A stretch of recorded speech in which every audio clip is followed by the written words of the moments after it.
It started with a drawer that didn't quite shut right. Not the kind of existential metaphor drawer. I mean an actual walnut drawer, dovetail joints and everything. Part of a 19th century writing desk I was restoring for a client with too much money and not enough taste. When I pulled it out to check the track, I noticed a message carved into the underside in fresh, uneven script. M+L, 3.12, forever. The real punchline?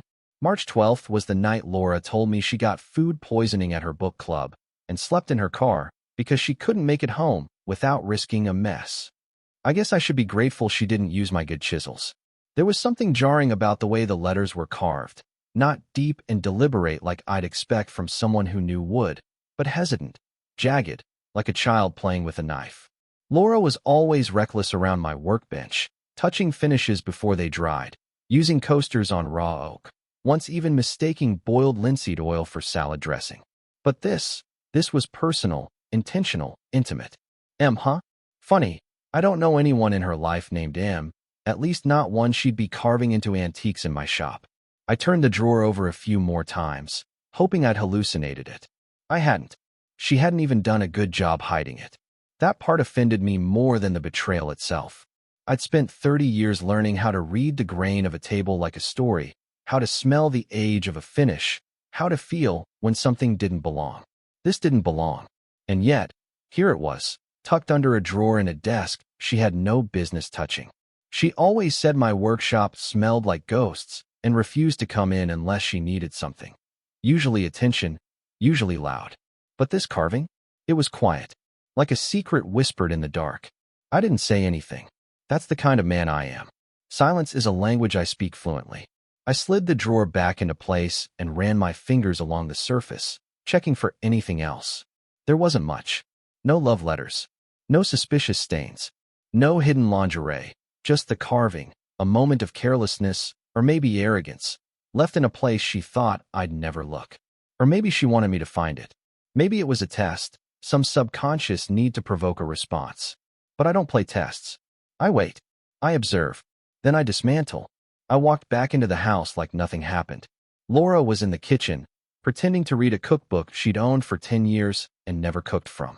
"You want chicken or fish tonight?" she asked, flipping a page with manicured indifference. "Chicken's fine," I said, and she smiled like everything was normal, like the past 2 decades of marriage hadn't just cracked open beneath her feet. I sat down at the table and watched her move around the kitchen, graceful, calculated. I saw everything differently now. The way she leaned too far into the fridge, giving the same performance she probably gave to M. The way she avoided my eyes. The way she'd stopped humming around the house weeks ago. Humming used to be her tell when she was content.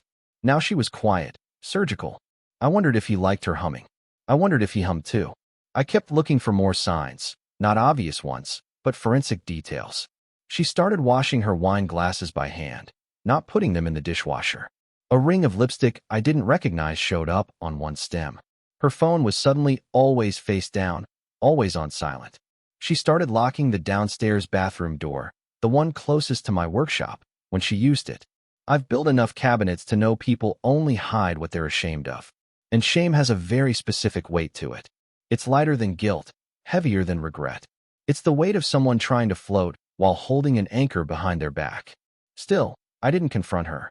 There's a type of revenge that comes from explosions, shouting matches, accusations, throwing plates. That kind burns fast and leaves ash. But I'm a restorer. I dismantle things carefully, piece by piece, until the truth is exposed like old varnish under a heat gun. You don't scream at decay. You study it. You map its spread. Then you carve it out with precision. I started leaving the workshop unlocked. Just once or twice. I stopped mentioning projects I was working on. I waited to see if anything changed. One morning, I found a cigarette, but in my dustpan. Laura doesn't smoke. Never has. The wood shavings near the lathe were disturbed. Someone had moved my tools. I hadn't touched them. And then I knew. He wasn't just in her life. He was in my workshop. My sanctuary. My legacy. That was the first break. Not the carving. Not the cigarette. Not even the lipstick. It was the moment I realized she wasn't just betraying me. She was desecrating something I built with my hands, with my time, with my soul. She brought another man into the space where I made beauty out of rot. And that's when I knew. I wouldn't raise my voice. I wouldn't cry. I wouldn't ask her why. I would make her forget what it felt like to be safe in a place someone else built. I would take it all back, one silent drawer at a time. Our life, on the surface, was calm, like a polished mahogany table that hides the wormholes underneath. We had routines that looked like love from the outside. Saturday mornings, she made pancakes with too much nutmeg. Sunday evenings, I read the newspaper aloud while she pretended to listen, nodding at all the wrong parts. We watched the same crime shows, laughed at the same tired commercials, and told each other we were lucky. I used to believe that. Maybe I still did, in some stubborn corner of myself that refused to die quietly. But it started changing when she joined that mindfulness group. At first, it was just a Tuesday night thing, some guided meditation, herbal tea, self-actualization talk. Fine. Harmless. But then Tuesdays became Tuesdays and Thursdays. And then sometimes Saturdays too. It's helping me find myself, she said, like she'd just discovered she was some hidden relic buried inside her own skin. I supported her, of course. That's what you do after 23 years. You nod and smile and make space. But it was space that kept growing. She began using words that didn't belong to her life. Phrases like emotional clarity, energetic imbalance, the self within the self. I asked her once if she wanted me to come along, a soft question, no pressure, and she laughed, not cruelly, but in a way that let me know the door was already closed. You wouldn't understand. It's not for fixing people, it's for growth. I thought we were growing just fine. Then she stopped drinking with me on Friday nights. No more wine, no more long talks in the den, no more mockery of bad music videos from the 90s. Instead, she'd go into the guest room, light her candles, and close the door. Sometimes I heard her voice through the vent, whispering affirmations to herself, as if she were reciting a spell to erase the life we built. She started dressing differently, not provocative, but curated. Scarves that didn't fit the weather. Jewelry I'd never seen before. I asked where she got a particular pendant once, a small, silver spiral with a red gem in the center, and she said, "It found me." What the hell does that even mean? I smiled anyway. I always smiled.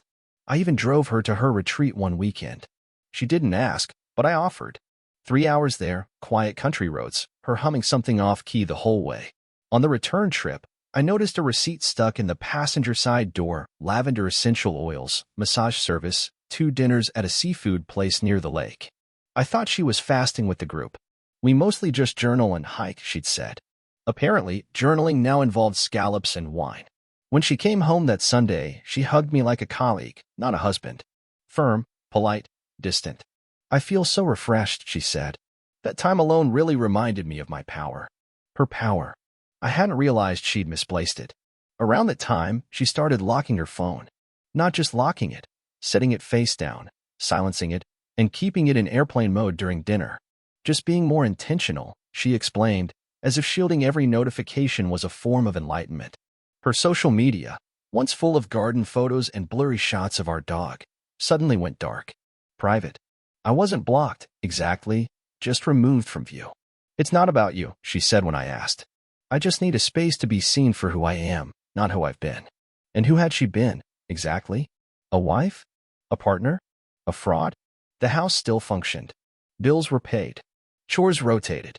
Dinner still happened, though more often it was something she picked up on the way back from yoga. She started saying she needed time alone with her thoughts, not in the tub or the den, but in the garden, at night, sitting barefoot in the dirt, watching the moon like it was feeding her. "You don't have to wait up for me," she told me once. And I didn't. But I listened.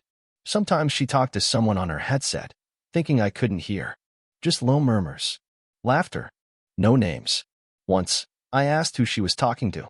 "Oh, just someone from the group," she said, eyes bright with something that wasn't guilt. It was worse. It was purpose. She bought new books, 2 ones with titles like Sacred Boundaries and The Path of the Feminine Phoenix. She left them in places I'd be sure to see. She highlighted sections, underlined words like transcendence, sovereignty, exit. I read them like I was studying a foreign language when I was being asked to speak without a dictionary. One day, I found a small bag in her trunk while moving groceries, a silk pouch with crystals, a hotel keycard, and a note that just said, "Yes, always." No date. No name. Just that. I didn't ask. I should have.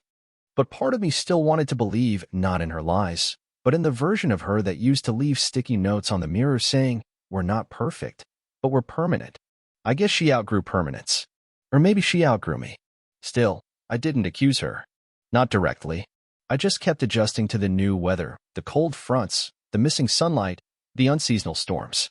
It wasn't until I looked at an old photo of us, tucked in the back of the workshop, that I realized something truly terrifying. Her smile in that picture was wide, warm, full of mischief and certainty. But now, even when she smiled, it was something else, not fake exactly, but disembodied, as if it had been rented. It didn't reach her eyes. It didn't belong to me anymore. And yet I kept pretending it did. Because sometimes, the illusion of a perfect life is easier to stomach than the truth of a quiet exit.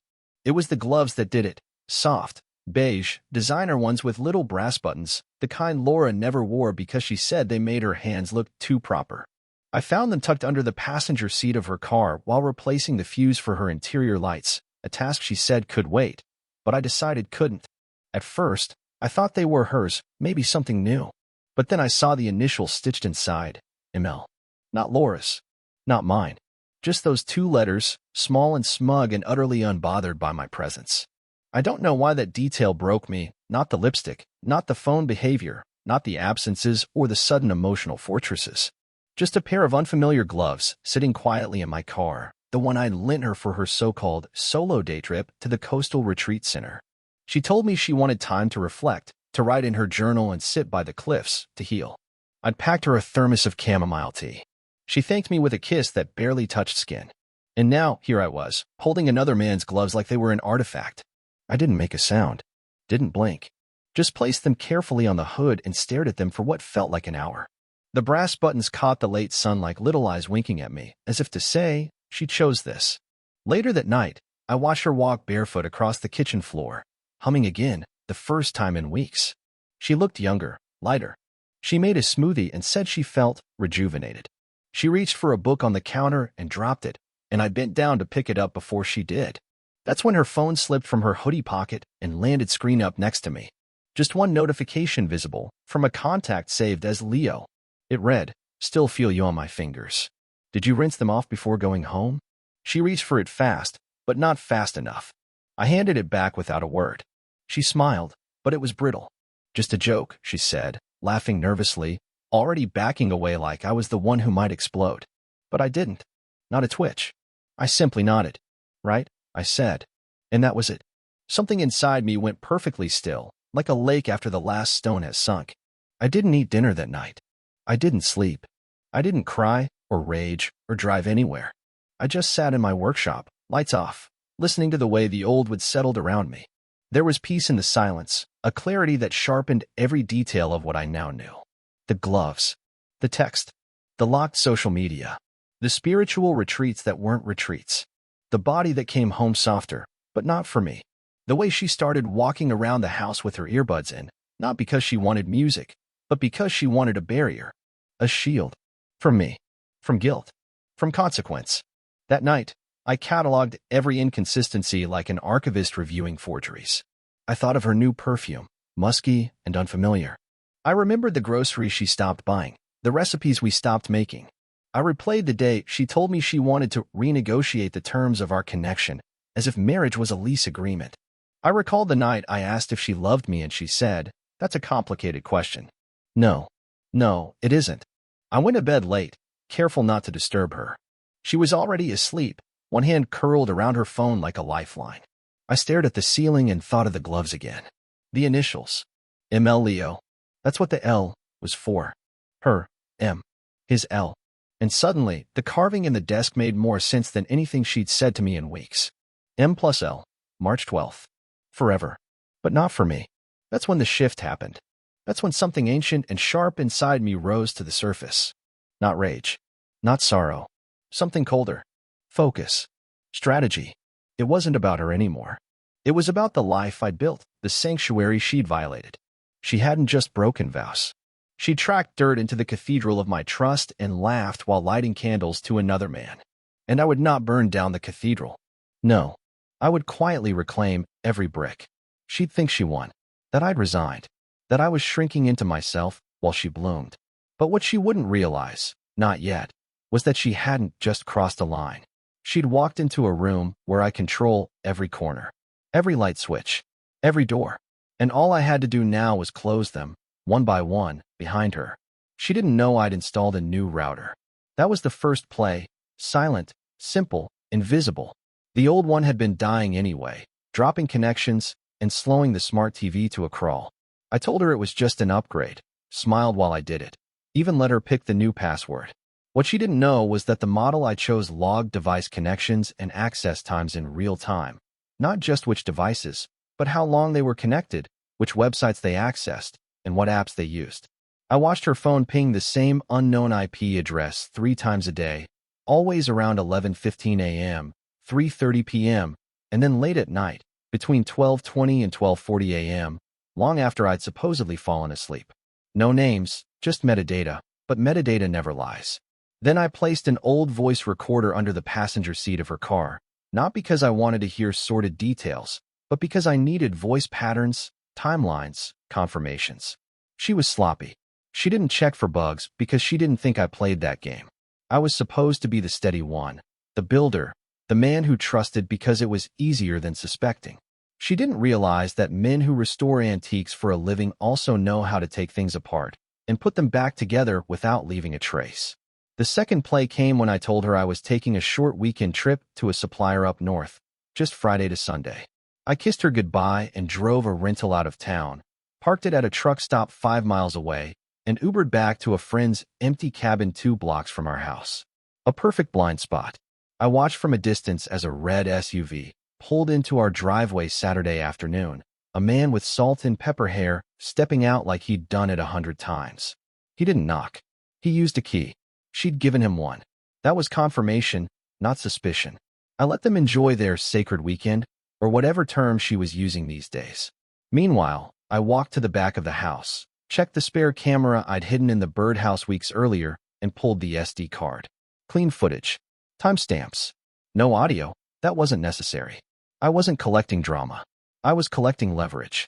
By Sunday night, I was back in my rental, pulling into our driveway just as she was wiping down the counters. She smiled too widely and said, "You look tired." I told her the supplier gave me a great deal on reclaimed cedar. She nodded and poured me a glass of wine. She didn't ask for details. She never did when she was hiding something. That night, I told her I loved her before bed. She said it back, not like a woman in love, but like a hostage who's learned the safest word is agreement. I began tracking her language.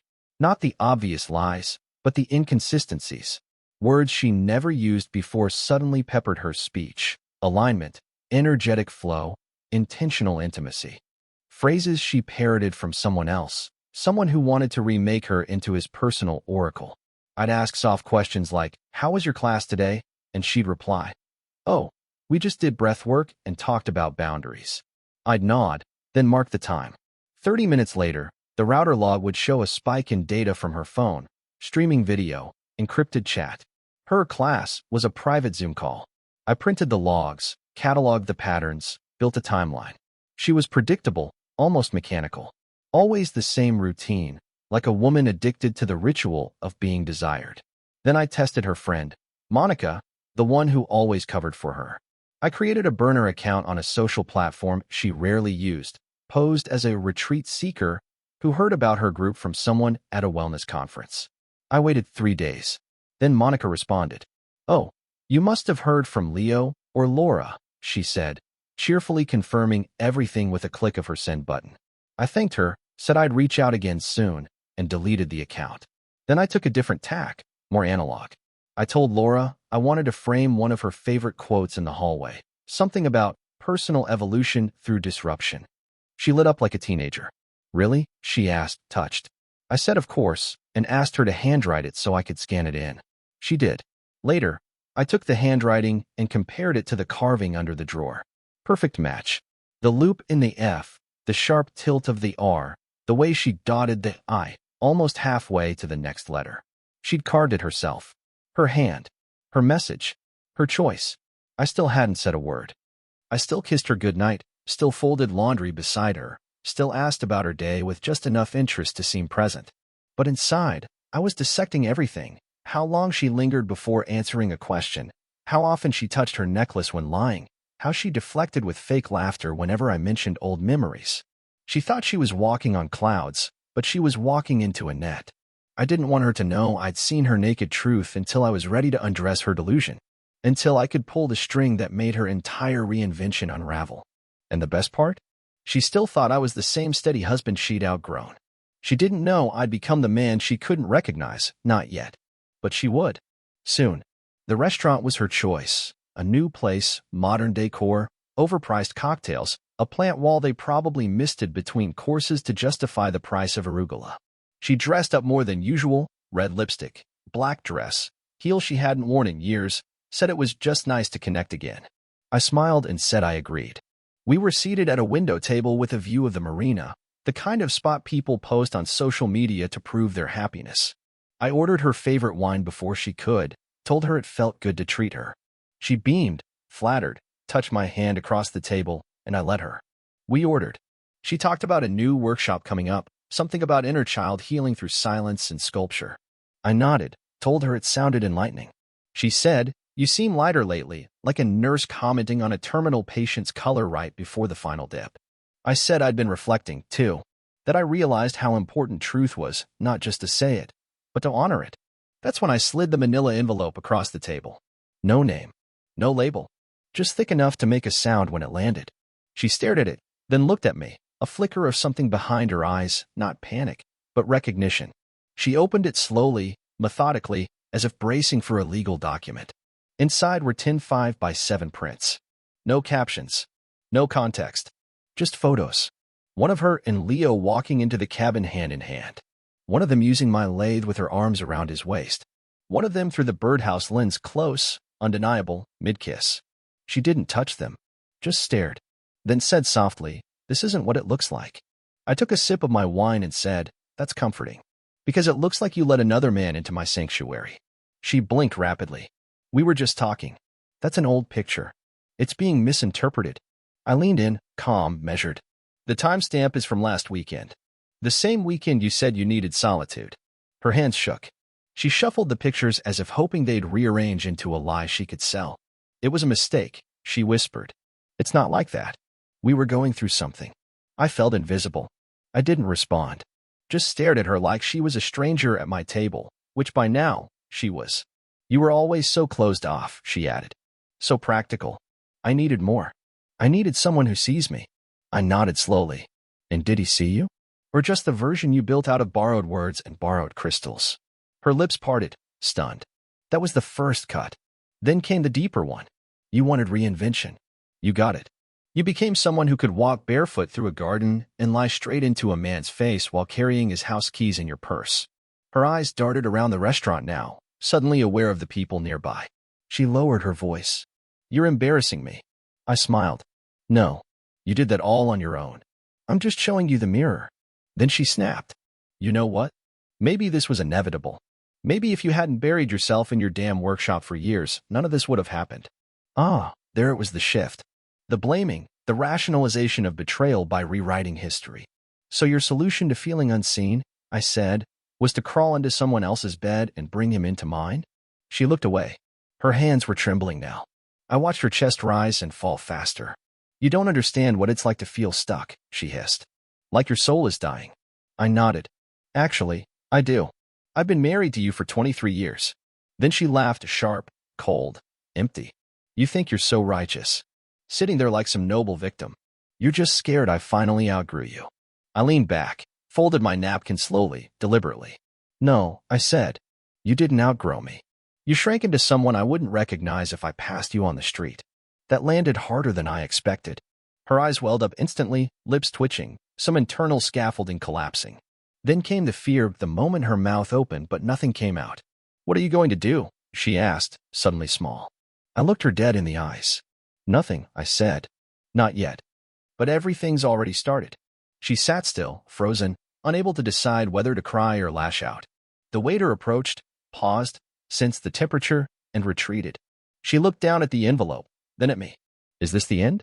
I didn't answer. I just reached for my glass and drank, letting the silence do what no scream ever could.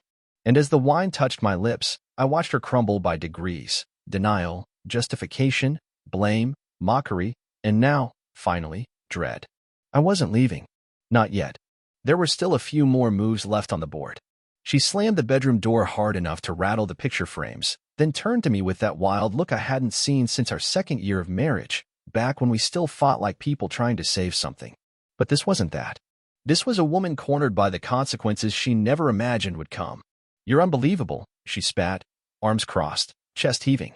"You act like I'm some villain, like I'm the only one who broke this marriage. You want to sit there and play silent saint while pretending you didn't smother me for years." I said nothing. Just watched her, eyes steady, letting her words hang in the air like wet laundry on a dying breeze. "You think I wanted this?" she snapped. "You think I wanted to go looking for affection in someone else's arms?" I tilted my head slightly, not in disbelief, in confirmation. That drove her harder. "God, you were so boring. So predictable. Every day the same routine. Same workshop, same damn mugs in the same damn cupboard. You were like a ghost in your own life." I gave her a soft smile, the kind that used to calm storms. "And you still needed my keys to get in." That stopped her for half a breath. Her lip curled. "This wouldn't have happened if you were a real man," she hissed. I took a step forward, not aggressive, just enough to shorten the distance between us, and whispered, "Then why did you have to pretend to be a real woman?" Her face flushed, red climbing her neck like fire on dry bark. "You think you're so clever," she shouted. "With your traps, your little games. You were always more interested in your goddamn furniture than me." I nodded slowly. "Because furniture never lies. Never hides things in the dark. Never pretends to be something it's not just to feel wanted." She laughed, brittle, manic, cracking down the middle. "You think you've won something here? What? You get to play puppet master while I unravel. You enjoying this?" I walked past her, calm, deliberate, picked up a glass of water, drank it in one long pull, then looked at her like a man reading the end of a book he'd already figured out. "I'm not playing. I'm cleaning." She threw her arms up, spun away from me. "You never cared about me. All you ever wanted was control. Everything had to be your way. Your meals, your furniture, your silence. I was dying in this house, and you just sanded tables." I set the glass down and folded a towel in my hand slowly. "Funny," I said. "You seemed full of life while whispering to Leo." She froze, spine rigid, fist clenched. "You don't get to shame me," she said quietly, voice trembling. "You don't get to stand there and act like you're above this." I nodded. "I'm not above it. I'm just no longer in it." She took a step forward, eyes glassy, voice desperate now. "We can fix this. You're angry, I get it. But we can go to counseling. We can reset. People come back from worse than this." I raised an eyebrow. "Is Leo joining us? Or do I get the full hour this time?" She winced like I'd slapped her. "You're being cruel." I shook my head. "No, I'm being clear." Her voice cracked now, climbing the octave of desperation. "You can't just shut down. You don't get to check out emotionally and punish me by pretending I don't matter." I walked past her again, this time heading to the closet, grabbing a bag, not packing it, just touching it. "You stopped matching the moment you used me as cover." She stepped forward, reaching for my arm, then pulling back like it burned her. "You're still wearing the ring," she whispered, as if it proved something. I looked down at my hand, turned it slowly in the light. "This," I said, twisting it off in one clean motion. "This is just metal. You made it meaningless." I set it on the nightstand without ceremony, just a quiet, heavy click against wood. She sank onto the edge of the bed, all pretense gone now, hair falling around her face, eyes wide with a kind of hollow disbelief. "You don't even care," she said, more to herself than me. "You really don't care." I walked to the doorway, paused, turned. "I cared so much," I said, voice low, steady, "that I let you destroy every piece of me before I realized I didn't have to stay buried under your delusions." She didn't respond, just sat there, breathing hard, small in the space she used to command. And I just watched. No pity, no anger, just the quiet clarity of a man who no longer had anything left to lose, and so had already won. The first move was the bank accounts. I logged in at 3:07 a.m., when I knew she'd be asleep, face down in the guest bed like a child hiding from consequences. I had already created a new account in my name only, different bank, no online access tied to our home Wi-Fi, no paper trail to the mailbox she checked once a week at best. I shifted half the liquid cash into it quietly. The rest I moved into a short-term CD with penalties for early withdrawal. She wouldn't even be able to touch it without triggering a flag. The credit cards were next, ones in my name that she was an authorized user on. Removed her name. Changed the pins. I left the card she used most intact for now. Let her keep spending. Let her feel normal. but I cut the credit limit down to $300. Enough to not notice until she tried to book something extravagant. The utilities followed. Everything that was in both our names, I transferred to mine and rerouted all billing to digital only with two-factor authentication. She wouldn't know the lights were in my hands until they flickered on command. The car she drove? Technically under my name, paid off by me years ago. I disabled the spare fob and added a GPS tracker, not to follow her, but to time exactly when to take it back. She wouldn't realize anything until she tried to leave for her next healing circle and found nothing but an empty parking space and the echo of decisions she thought I wouldn't make. I cataloged every file. Photos, audio clips, screenshots, browser logs, router timestamps, text messages recovered from cloud backups. I printed some, encrypted others, placed the worst in a flash drive labeled "Do Not Open," and mailed it to my lawyer with a letter. In the event that she initiates legal action or contacts law enforcement with false claims, release everything. I knew she wouldn't. She was too invested in the idea of being perceived as the one wronged. But I like contingency plans. I always have. Then I wrote 2 emails. The first to her parents, polite, composed, factual. I'm writing to inform you that Laura and I will be separating. I've attached some context I believe you deserve to see. I attached 3 photos and nothing more. Let the silence say the rest. The second was to her employer's HR director, flagged private and confidential. It contained screen captures of her using their corporate Zoom account for personal romantic calls during work hours, plus a log of her accessing inappropriate non-business sites during team meetings. No accusations, just timestamps and documents. Let the ethics policy do the heavy lifting. Her job wasn't prestigious, but it gave her identity, something she clung to like a raft while claiming to have outgrown everything else. That raft would be gone by the end of the week. I updated the house deed, filed a quitclaim, removing her access to equity. The cabin I bought years ago in the woods? Never in her name to begin with. I had it appraised, polished the listing, and posted it under a fake seller's alias. If she thought she could run there for peace, she'd find it sold to strangers who didn't care about her aura. I also scheduled the workshop for private liquidation, all materials, antiques, and restorables set for a quiet auction under my control. She never liked the workshop anyway. Might as well turn it into something useful, like a wall between her and any future attempts to claim what's hers. I changed the locks. Not the usual ones, biometric, silent, no keyholes. She wouldn't even notice until her thumbprint stopped working and her access code reset. I left one note on the table. All access revoked. Nothing personal, just business. I didn't have to be in the house when she discovered it. I already booked a 3-week stay at a lakeside rental under a friend's name. Peace, quiet, and the echo of everything she threw away. The final move was silence.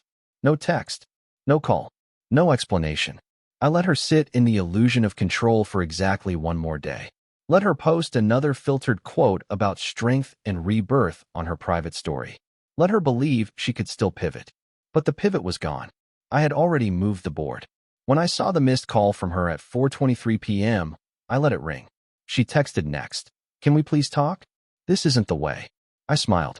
She still thought there was a way. At 6:02 p.m., she messaged again. "You're scaring me." At 7:45 p.m., she tried guilt. "You never loved me. You just wanted to own me." By 9:11 p.m., she left a voicemail, voice cracking, telling me she was sorry. But apologies don't reverse strategy. They just mark the moment someone realizes the trap wasn't sprung. It was built around them while they danced. And I had stopped dancing weeks ago. Now I was just pulling strings. It happened at her sister's anniversary dinner, a semi-formal gathering at a vineyard just outside the city, catered, floral arrangements, a rented string quartet playing softly under patio lights. Laura had insisted we attend, saying it would be good for optics, her words, not mine. She wore a pale green dress that clung too tightly for the occasion and a smile that didn't reach the corners of her eyes. I agreed to go without resistance. I even offered to drive. She took that as a sign of thawing. I let her believe it. The vineyard buzzed with polite laughter and the clink of glasses, family members hugging, old friends catching up, her father giving his usual too-long toast. I waited until the meal was nearly done, until the lull between dessert and coffee, when people were just buzzed enough to listen, but sober enough to understand. That's when her sister stood up, cleared her throat, and said she had something to share, something difficult but necessary. I didn't ask her to do it. I didn't have to. I'd sent the evidence days earlier, quietly, along with a note. This is who she's become. I thought you deserved to know. Her sister wasn't cruel, just direct, like me. She held up a single envelope and placed it on the head table. Laura stared at it like it was ticking. This, her sister said, voice tight, contains everything. Messages, pictures, logs. Things none of us wanted to believe. But now we know. Silence fell like a curtain dropping. Laura laughed, too loud, brittle. Is this some kind of joke? She asked, reaching for her wine. You're all being ridiculous. Her father frowned. Her mother didn't look up. One cousin shifted in his chair and muttered, Jesus. Then someone from the far table spoke, her best friend Monica. I saw it all, she said. He showed me. And I wish I hadn't waited so long to believe him. That's when Laura's hands began to shake. The wine glass trembled in her grip. This is insane, she snapped, looking around. You're all being manipulated. He's turning you against me because he can't handle rejection.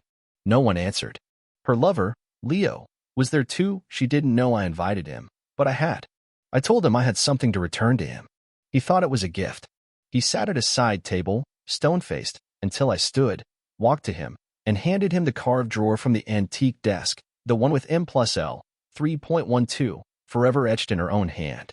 I believe this is yours, I said. He looked at it, then at her, then at me. And without a word, he stood and walked out. Just walked.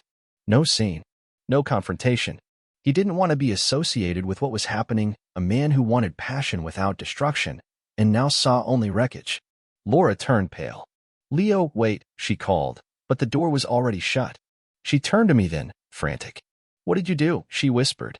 What have you done? I said nothing. Just sat down and folded my napkin. She scanned the room like she was drowning. Her parents wouldn't meet her gaze. Her sister crossed her arms. Monica shook her head. The silence closed in like a coffin lid. She tried one more tactic, smiling, laughing. God, you're all so dramatic. This is a relationship, not a war crime. Her voice cracked on the last word. Her smile twitched, died. Then, slowly, she sat back down. The wine glass tipped slightly in her hand. Her eyes glassed over, but no tears came. Just disbelief. The collapse wasn't loud. It didn't need to be. It was the quiet unraveling of someone who built an empire on secrets and just watched the walls crumble, not with fury, but with facts. And I didn't move. I didn't speak. I didn't gloat. I just watched. Let her feel the weight of my gaze. Let her know I was still here, still standing, still whole. That's what ruined her. Not the evidence, not the judgment, not even the lover's exit. It was me, sitting calm, expressionless, alive, while she drowned in her own consequences. She looked at me like she wanted a final word, something to strike back with, but there was nothing left. She had spent every weapon. And I hadn't even raised my voice. It started with a single comment from her mother, quiet, almost offhand, at the engagement party for her niece, of all places. You've lost weight, Laura, she said, tilting her head, voice clipped. But you still look tense. Laura forced a smile and muttered something about stress, but I saw the crack. It widened when Monica, her ex-best friend, showed up uninvited and took a seat next to me, without even acknowledging her. That was the first public fracture. Then Leo arrived. Yes, he showed up, like an idiot walking into a trap he didn't realize was still set. I'd told him it was forgiven. I hadn't said it was over. He tried to slink in unnoticed, probably hoping to hover near the bar and pretend he was just another extended cousin. But she saw him. She panicked. Her eyes darted to me, and I raised my glass, a small, deliberate toast. That's when it all detonated. What is he doing here? She hissed across the room, and half the party turned to look. Is this your idea of revenge? I stood up slowly, napkin folded in my hand like a sword still sheathed. You invited shame to the table, I said. I'm just letting it take a seat.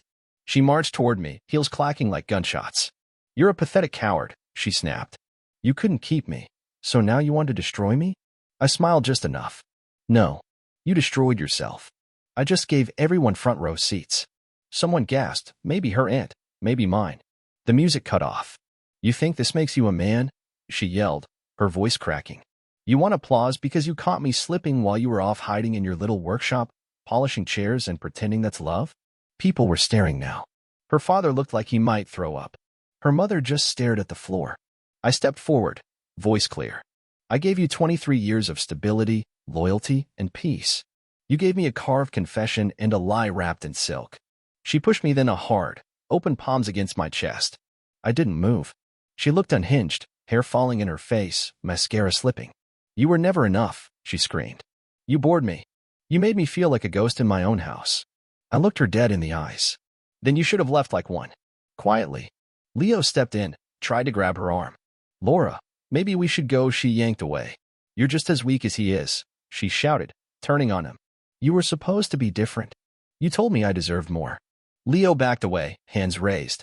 I didn't sign up for this, he muttered, then disappeared toward the exit. Someone started filming. I saw the glow of a phone screen near the back.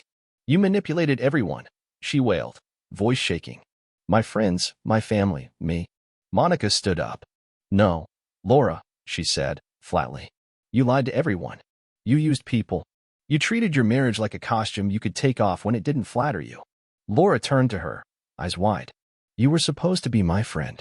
Monica folded her arms. I was. Until I realized you only call people friends when they applaud your worst decisions. Laura spun back to me, tears streaming, makeup ruined. Do you feel better now? Is this what you wanted? I took one slow step forward, voice low but carrying. What I wanted was a partner. What I got was a performance. And tonight? This is just the curtain call. Her lip quivered. She opened her mouth to scream something else, but nothing came. Just a dry sob, shoulders heaving, the kind of sound a person makes when they realize the story they told themselves has collapsed in front of everyone. Her father looked away. Her sister walked out. People whispered, pointed, pulled their children closer. No one was on our side. Not anymore. And I didn't need to yell. I didn't need to strike. I just turned, nodded once to Monica, and walked out into the night with every step grounded, every breath calm, leaving behind a woman who thought she could rewrite truth with poetry and now stood stripped to the bone in the harsh light of her own making. She lost the job within 3 weeks, not from anything I did directly, but because word travels faster than silence, and her name became radioactive. HR called it a misalignment of values, and she was escorted out of the office without even a chance to collect her fern. Her inbox was deactivated, her work laptop locked down. Her friends, the ones who used to meet her for healing brunches and share moon-charged affirmations, quietly disappeared, blocked her without a word, stopped tagging her in photos, as if they'd always known she was temporary. Her family went cold. Her mother refused to answer her calls. Her sister, who once told me I should try harder to understand Laura's soul, sent me a handwritten apology and dropped Laura from the family group chat. Even the neighbors, the ones who used to wave from their porches, crossed the street now, eyes down, pretending not to see her whenever she passed. I heard she moved into a one-bedroom rental on the edge of a nearby town, the kind of place where no one asks your last name and the curtains stay drawn during the day. She works at a boutique health store now, folding yoga pants for customers who look right through her. Leo vanished the night of the engagement party. No contact, no follow-up, no goodbye. She tried messaging him once. I saw the screenshot, sent by Monica, who intercepted it from a mutual friend. His reply was just one sentence. You never meant anything once it cost me something. That's what she became, a cost no one wanted to pay anymore. She reached out to me twice. The first was a letter, handwritten, pages of regret and revisionist history, talking about how lost she'd been and how I had always been her anchor. I didn't open it. I burned it without reading a word. The second was a visit. Unexpected, uninvited, standing on my doorstep in the rain with her hair clinging to her face and a look in her eyes I hadn't seen in years. Honest fear. She looked thinner, older, like a version of herself eaten away by her own decisions. I still love you, she said, voice shaking. I made a mistake. I didn't know what I was doing. I stared at her for a long moment, then tilted my head slightly, just enough for her to think maybe, just maybe, there was a chance. Then I said, strange. I don't even remember your name anymore. And I closed the door. I didn't slam it. I didn't lock it dramatically. I just closed it. Quiet. Final. And in that silence, I heard the last piece of her fall apart on the other side. She didn't knock again. She just stood there for a minute, then left. And that was the end of her story and mine. She's not a ghost. Ghosts require memory. She's just a name I once carved out of my life like rot from a beam. Painful at first, but necessary to keep the structure intact. Thank you for listening to my story. I hope it meant something to you. Tell me, where are you from? And did you enjoy the tale?